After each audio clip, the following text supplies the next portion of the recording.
This is gritty. This is real. This is our space. Confessions of a creative. Confessions of a creative. Confessions of a creative.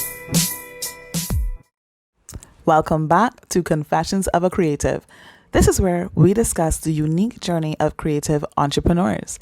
So please like, share, and subscribe if this channel resonates with you. So I need to start this episode with a huge thank you to all of you amazing people who subscribed, who liked our Facebook page, sent words of encouragement. I am just truly excited to continue creating this content for you. Today, we're going to tackle a very important topic in the life of creative entrepreneurs, that being rejection. It's really imperative we talk about this because this is something that can be crippling for us. So let's discuss how we can and why we should get ahead of that with the right mindset. If you really think about it, I suppose you can easily understand why it would be a little harder for us to deal with rejection. Our work is our creation. So there's more of an emotional tie to it that we experience because it's something that came from inside of us. It's an outward manifestation of an idea. So when someone rejects our service or product, it can easily feel like they're rejecting us as a person because, as stated before, this creation is a part of us. So this is where we need some perspective, and trust me, it is going to take some practice, meditation, discipline to get to that space. So in the title, you would see this is also a story time. I'm going to tell you about a real experience I had some years ago, and we're going to draw some lessons from that. So this happened approximately 3 years after I started my makeup artistry business. An older woman who was an acquaintance of mine reached out to me. She was a photographer. She explained that there was this fabulous new magazine being created and published here in Barbados. They would love to work with me. So of course, I was thrilled. Like, this is a dream for a new artist. So I met with her and the founder or editor, whatever she was, and they had all of these grandiose ideas for various segments that I would be a part of. And it was just supposed to be marvelous.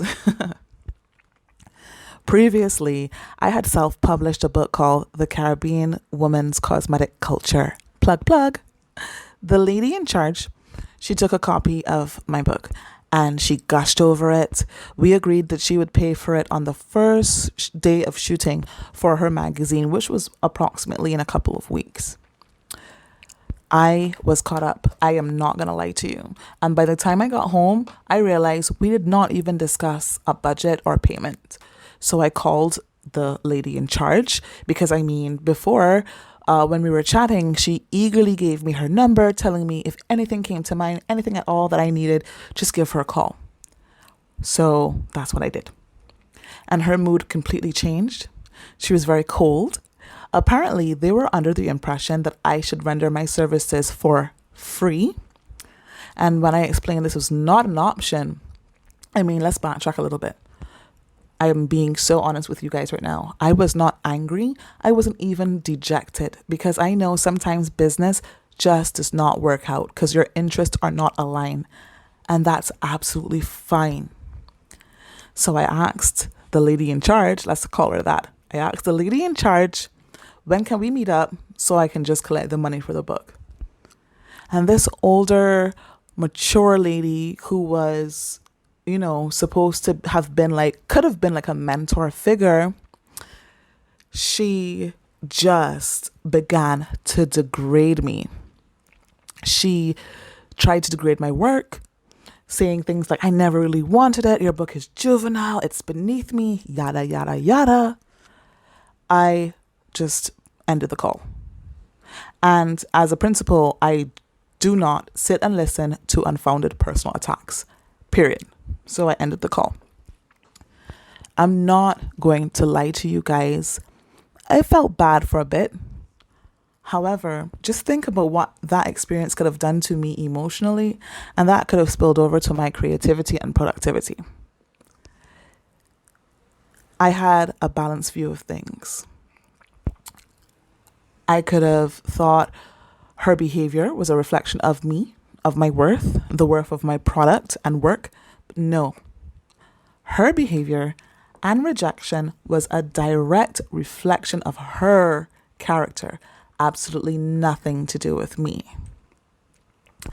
This is an extreme example, I know, and I hope that none of you ever have to go through anything like that. But let's draw the lessons from this. Number one, before you go into any negotiation or even on the marketplace with your product, be confident in what you're offering. Two, never let flattery get the best of you. Always stay level-headed. Three, if you're turned down or rejected, just move on to the next. And it's important that you get this into your mind so it becomes a part of your mindset. If someone doesn't want to work with you, if they don't agree with or appreciate your product, that's fine. Let it go. Move on to the next. We're not harboring or we're not harping on anything. This is where we need to divorce ourselves a little bit from our creation. Someone not wanting our product does not determine our self-worth or the worth of said product. As a bonus tip, never, ever chase someone for business. Everyone is not meant to be your client. As creatives, our biggest craving is for our work to resonate with potential clients, and it will not resonate with everyone. That is okay. Let it go. Move on to find the right clients. And when you truly embrace this mental state, guess what? The right clients will approach you.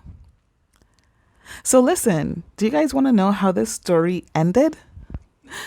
That magazine that wanted to rip me off folded up in 2017.